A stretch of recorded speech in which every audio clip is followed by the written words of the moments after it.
Number one is our proposal, United Federation of Israel Palestine. The basis of our proposal is that we recognize that Jews have a claim and attachment to all of Israel and all of Palestine, and Palestinians have a claim and attachment to all of Palestine and all of Israel.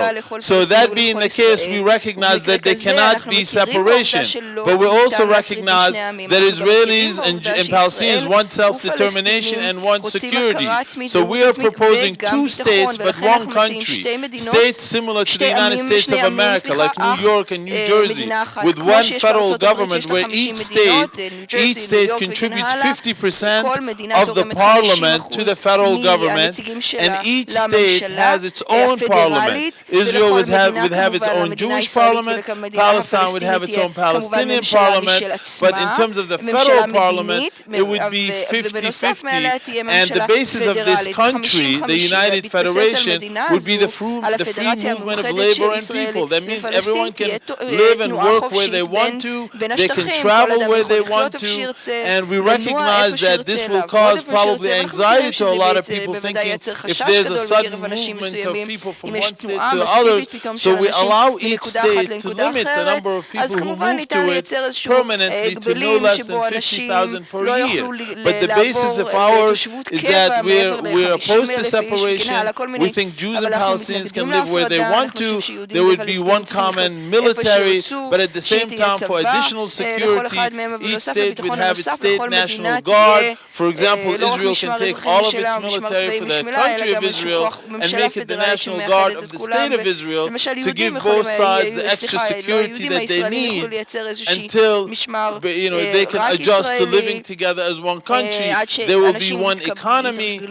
People like settlers stay. There will be no movement of settlers. All Palestinians and all Jews all over the world will be allowed to move to Israel, Palestine. There will be self-determination. Jews will be allowed to have self-determination in Israel as a Jewish state. It could still be a Jewish state. It could be a state where all Jews from all over the world can move to, and Palestine could be a state where all Palestinians in the world can move to, and at the same time, it's one country. The borders become insignificant. It doesn't matter. I mean, even if the two states is based on 1967 borders, it would be easily to reach that resolution, since it's free movement of people and labor. It doesn't matter as much the actual borders.